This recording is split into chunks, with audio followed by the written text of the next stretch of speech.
Looking back, I think the little rascals were to blame.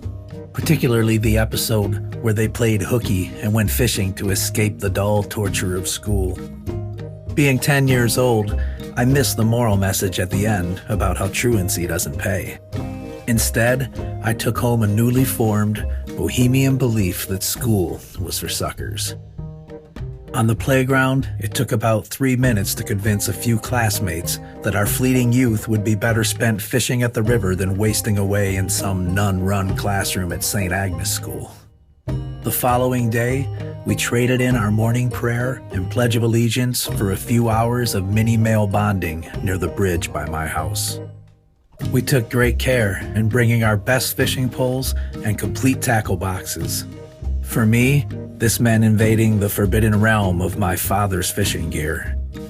When we reached the river's edge and dug into our tackle kits, I was delighted to find my father had stocked his with a box of Ohio blue tip matches, which could be lit by striking against almost anything. Soon, any concerns we had about what bait to use or which fish to catch gave way to the most primitive object of human fascination: fire. First, we put on a pyrotechnics show by igniting matches on our front teeth, fingernails, and boot heels. Next, we staged a rousing game of arsonists and firefighters. For this, one of us faced the river while throwing a lit match back over his shoulder. The others waited at the top of the grass-covered dike until it was nicely ignited. Then they rolled down through the flames, extinguishing the fire and proving their manhood. As the game went on, we waited longer and longer before putting out each fire. This really wasn't such a big deal until the wind began to pick up.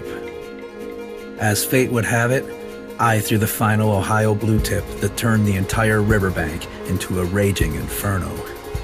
Besides the ordeal that followed in the police station and being grounded for months, the worst part of it all was looking out the car window at the burnt stretch of dike whenever my family drove across the bridge by our house. Every time we passed, my father would point at it while looking in the opposite direction.